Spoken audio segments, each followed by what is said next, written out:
Thanks for joining us for another edition of The Small Business Show with Cheyenne Malone, exclusively on ASBN.com.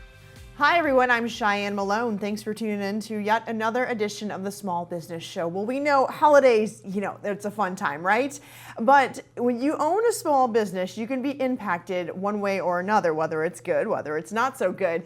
Joining us now to share how small businesses can really make the most out of the holidays, we have Jean Marks, columnist, best-selling author, keynote speaker, and small business expert. Welcome back, Jean. Hey, Cheyenne, great to see you. So talk to us about that, right? We think of holidays and whether it's summer, fall, whatever the season, you get a lot of time off generally, right? And Yes. Things can be slower from a business standpoint, or maybe they pick up in some areas, right? Where they're a hot commodity, like let's say food, for instance. Yeah, no, there's no doubt about that. It's funny when people ask about and they want to talk about like how you prepare for the holidays. There's usually like two big buckets of things you have to be thinking about: your customers and your employees. So let me talk about employees first, just to make sure that we're cool with that. I mean, holiday time means that people take time off, and people expect that to happen, and you have to make sure that you've got your scheduling in good shape for that. But then it also means, depending on the holiday, I mean, it could be your busiest time of the year. So you have to make sure well in advance that you've staffed up and made sure people are going to be there and they understand it. Some people in certain industries, like you, Shay, like in the media, I mean, sometimes it kind of sucks to be in certain industries when the holidays come along because you got to work extra hours, and people in retail are the same way. That kind of goes with the job. So you just have to remember that you have to really take into consideration your staffing and your employees in advance of holidays coming along, making sure that you've thought ahead about planning, making sure that they're all cool with being, with working on the holidays as well, and that there's the choice that they've made. Very, very important to consider. And one final consideration: the big holiday, of course, is end of year, Christmas, New Year's, whatever.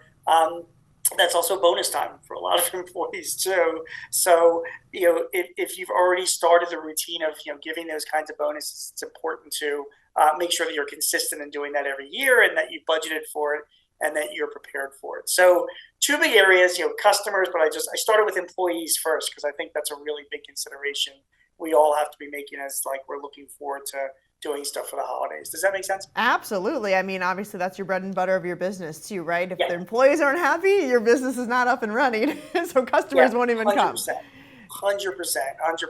And again, your employees just have to know what they've signed up for depending on the type of business that you are. So employees are important. And then there's customers. So and this is a really fun topic to talk about. So I write every week for the Philadelphia Inquirer, and I cover small business. It's not like a profile column. It's more like an advice and strategy and tactics kind of thing. And every year we pick a few different holidays out, and we interview a bunch of Philly small business owners and just find out like how you preparing for these holidays. Maybe it's Mother's Day, or maybe it's Halloween, or Christmas. Whatever. It's always interesting to hear how businesses are preparing. And, regardless of the holiday, the preparation is usually the same. I mean, for starters, it takes a lot of planning in advance to plan for holidays. Most of us know the numbers that for a lot of retailers, Christmas in particular sometimes accounts for as much as half or even more of their annual sales. So you got to buy inventory well in advance. You got to make your plans as to what products you're going to offer. I mentioned staffing before, but promotional stuff you want to do.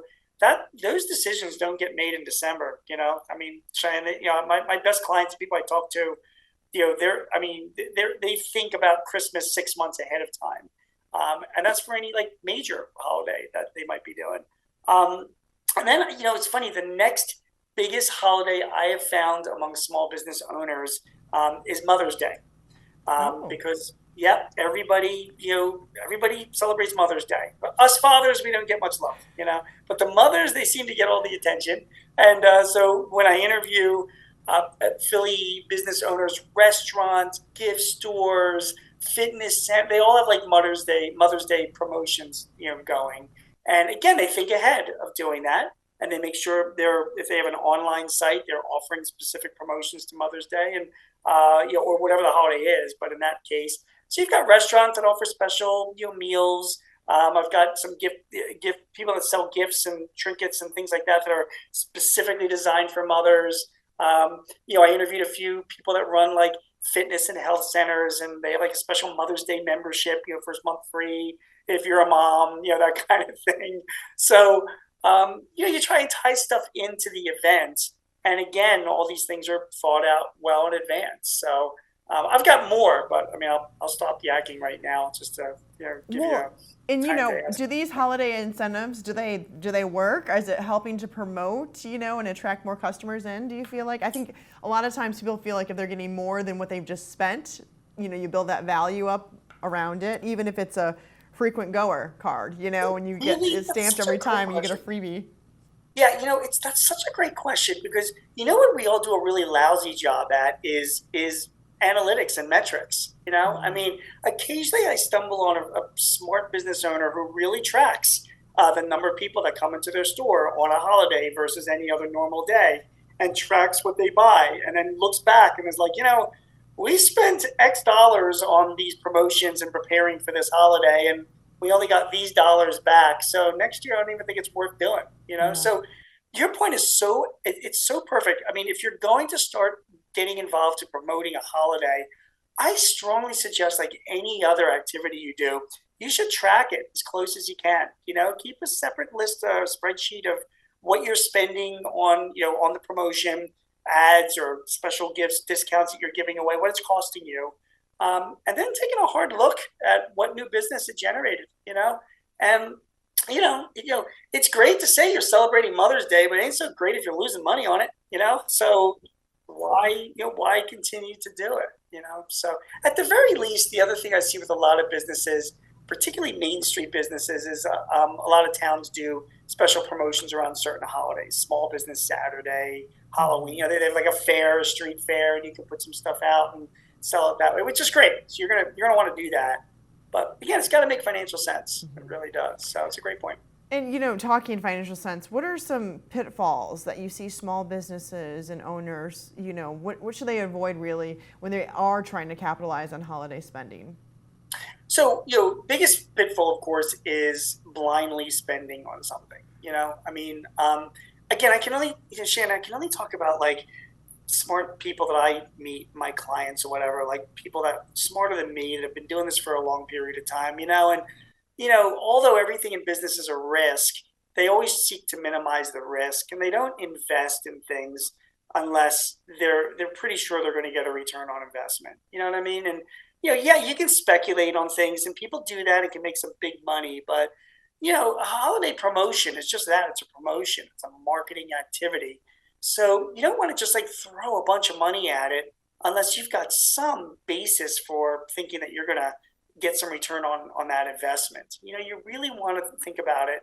And I think my best advice I can give is that if you intend to be in business for a number of years, you don't have to, you use all your ammo the first year. You can test some different promotions out in a small way the first year, 2, 3 years, and then see like what works. You're like, hey, you know what? Back in 2024, we did this promotion and around Halloween or whatever, and that was really good.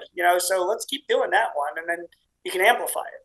Yeah. So I think the biggest mistake, to get to your question, is that people don't test enough, or they throw money out the door like it's like they're in Vegas. They're just gambling on the roulette wheel, And most business owners I know that know what they're doing, they don't do that.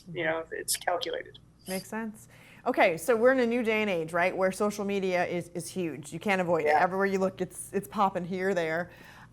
What can small businesses do to help attract more holiday shoppers? Is social media an avenue that you would explore?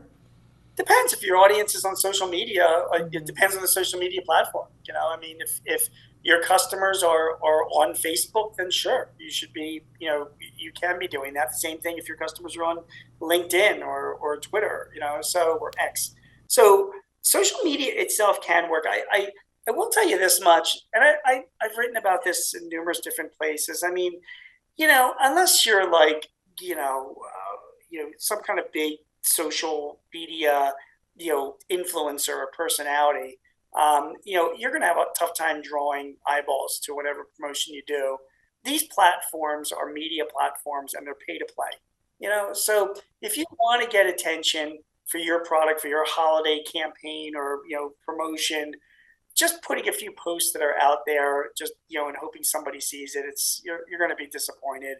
You have to have an ad budget to get it in front of the right eyeballs.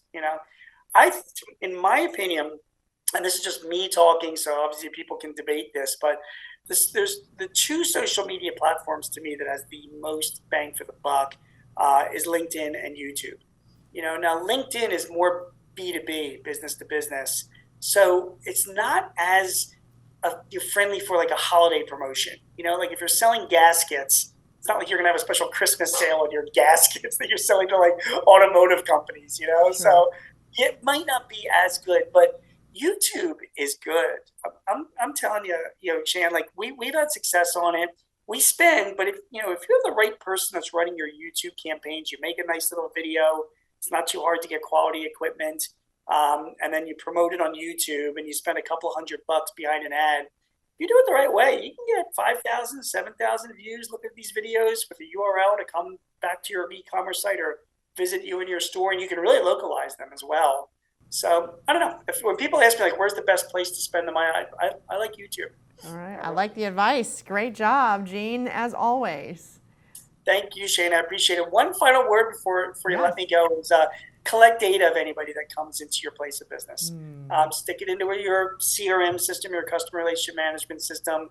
Even if somebody walks in and walks out, have them join your VIP club or something where they can get special offers. See if you can grab some of their contact data, because they might not buy at Christmas time, but they might be a buyer in January. And I think you can really leverage your marketing campaigns, your holiday campaigns, if you're bringing in, getting the data of the people that come to visit you. So that's my final thought. All right, well said. Gene Marks, columnist, best-selling author, keynote speaker, and small business expert. Thanks so much for your time. Always a pleasure, Gene.